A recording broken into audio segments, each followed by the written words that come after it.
So I want everyone to close your eyes just for a minute. Now imagine you're in your mid-60s and you're going in for your regular checkup. Everything seems to be normal, but the scans say otherwise. After anxiously waiting for answers, the doctor finally tells you they found a brain tumor that's terminal. What do you do now? They've also told you you have 6 months to live. There's no cure, so even if you had the option to undergo treatments, that doesn't change how long you have left. So, if you had the option, would you choose when and where you were going to die? Would you take it? I don't want to die, but I am dying, said Brittany Menard, according to Melissa Legault. Brittany was a 29-year-old who was diagnosed with the most aggressive and deadly form of brain cancer. Brittany went through an unsuccessful surgery and a great deal of pain with no cure before she began searching. She found out about PAS, but only to find out that it wasn't legal in her home state of California at the time. So she moved to Oregon to take advantage of PAS being legal. She avoided the slow suffering and the pain and ended her life with a lethal medication. PAS stands for Physician-Assisted Suicide. It is the voluntary termination of one's own life with the assistance of a physician in the administration of a lethal substance.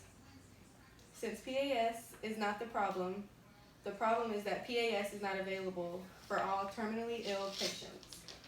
Legalizing PAS throughout the U.S. is how we can fix the problem. It is already legal in 5 states, and the outcome of legalizing it in the rest of the states could have a positive impact on suffering patients and their families. As stated before, the problem is not PAS itself, it's that PAS isn't available to everyone.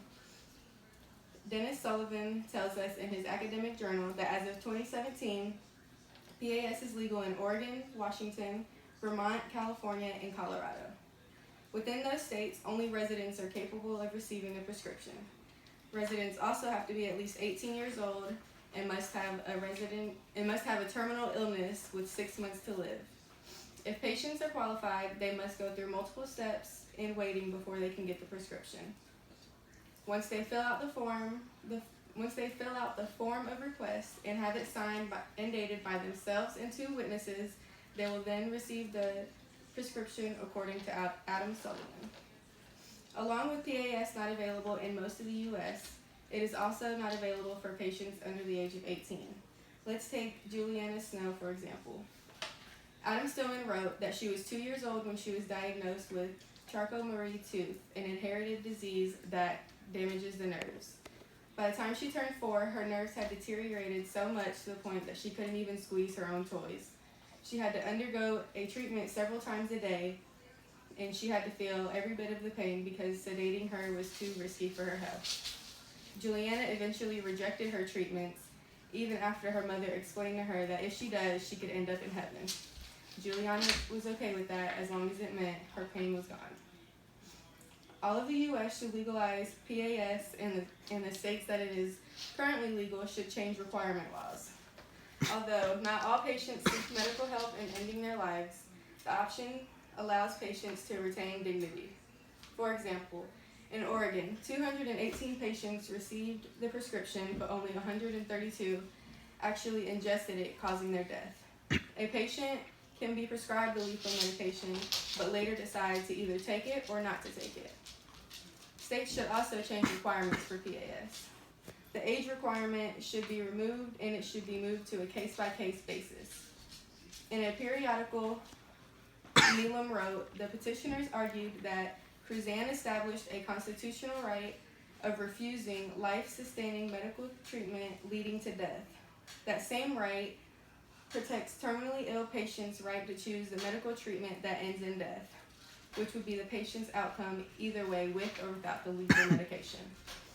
The resident requirement should also be lifted because if it were legal in all states, residency wouldn't matter. As Alexis Silverman wrote in San Diego International Law Journal, the U.S. Constitution prevents a state from discriminating against another state's residency. The outcome possibilities would depend on the states and their requirements for PAS eligibility. Possible outcomes of PAS became legal in If possible outcomes if PAS became legal in all states on a case-by-case basis would include no more traveling. It would also be available for more patients who seek it. Loved ones would also be able to say their goodbyes. These patients would no longer be suffering or in pain, and they would be able to keep their dignity. These patients would also be able to choose when and where they die if physically capable. The outcome of it if it is not legalized in all states would mean patients would have to travel if they seek it, or they could suffer until they die or take means into their own hands illegally. In conclusion, for terminally ill patients, death is inevitable. Medical decisions belong to patients and their care providers, and PAS falls into that category, says Hall, according to John Frank. I believe all patients deserve the right to make decisions on their own life, let alone terminally ill patients who have no choice but to die sooner. They deserve to be surrounded by loved ones and to die with dignity. We all deserve this right, and either way we go, death will happen eventually, so may everyone rest in peace.